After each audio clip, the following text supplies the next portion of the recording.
यह कहानी एक लड़के के एक छलावा भूत से हुए सामने के बारे में है। एक दिन उसका सामना एक छलावे से हो जाता है। यह कहानी तब की है जब मैं अपनी मौसी के घर छुट्टियां बिताने गया हुआ था। उस समय मेरी गर्मी की छुट्टियां चल रही थी। मेरे मौसा जी एक डॉक्टर है, तो उन्हें रहने के लिए एक क्वार्टर मिला हुआ था। वे उस क्वार्टर में दूसरे मंजिल पर रहते थे। उनके फ्लोर पर एक बालकनी थी जिसके पीछे की ओर एक जंगल था, और रात के समय उस जंगल से अजीबोगरीब आवाजें सुनाई देती थी। ऐसे ही एक दिन की बात है जब हम सभी खाना खाकर रात में बालकनी में बैठे बातें कर रहे थे कि तभी मेरी मौसी का लड़का हमसे कहने लगा कि किसी में इतनी हिम्मत है कि वो रात के इस समय में इस जंगल के अंदर जाए। हम सभी हंसने लगे और उससे कहने लगे कि क्या फालतू की बात कह रहा है, भला कोई इस जंगल में इतनी रात में क्यों जाएगा? कहीं कोई जंगली जानवर मिल गया तो शामत पक्की है। हा हा हा हा, सब हंसने लगे। वो बोला कि मैं मजाक नहीं कर रहा हूं। मेरे स्कूल के दोस्त बताते हैं कि एक बार ऐसे ही एक लड़का उस जंगल में चला गया, फिर उसका कभी कुछ पता नहीं चला। गांव के लोग बताते हैं कि उस लड़के को अपने पिता के जंगल में बुलाने की आवाज आई थी, और वो उनकी आवाज के पीछे पीछे उस जंगल में चला गया, और फिर कभी किसी ने उसे नहीं देखा। मैं हंसने लगा कि यह तो झूठी कहानी है।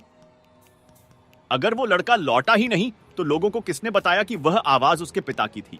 वो बोला क्योंकि उसके पिता उससे थोड़ी दूरी पर थे और उन्होंने भी वही आवाज सुनी थी, मतलब उनको बुलाने की।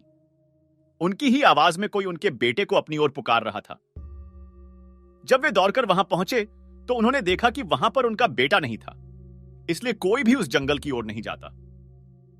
मैं अपने मौसेरे भाई की यह कहानी सुनकर हंसने लगा कि वाह क्या बात है, जंगल का भूत जो लोगों को गायब कर दे। हा हा हा। फिर हम सभी उठकर टीवी देखने लगे और थोड़ी देर बाद में उस बालकनी में जाकर थोड़ी फ्रेश हवा खाने लगा।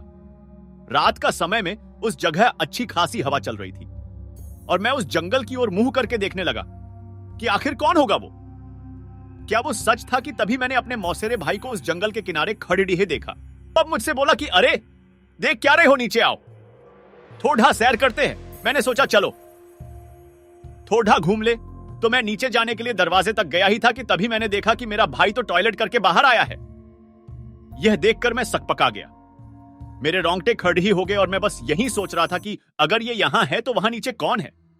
मैं उससे बोला कि तुम तो नीचे थे, इस बाथरूम में कब आए?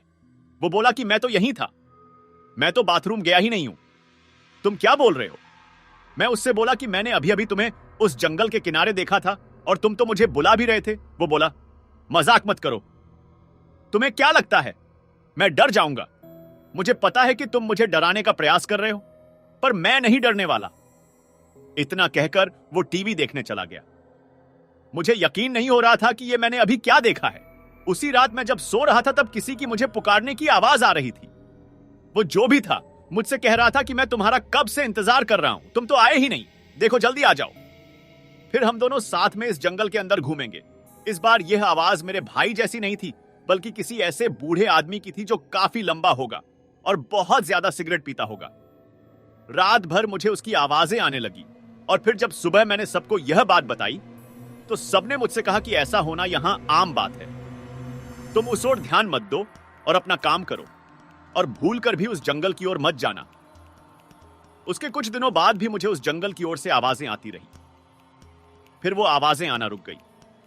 इस घटना के कुछ दिनों बाद मेरे पापा मुझे लेने आ गए थे, क्योंकि मेरी गर्मी की छुट्टियां भी खत्म होने वाली थी। उस जंगल में रहने वाले को लोग छलावा कहते हैं, और जो कोई भी उसके पीछे जाता है वो फिर कभी लौट कर नहीं आता, फिर कभी। अगर आपको वीडियो पसंद आया तो कृपया वीडियो को लाइक करें, चैनल को सब्सक्राइब करें और कमेंट्स में जरूर बताएं कि वीडियो कैसी लगी। फिर मुलाकात होगी अगली वीडियो में।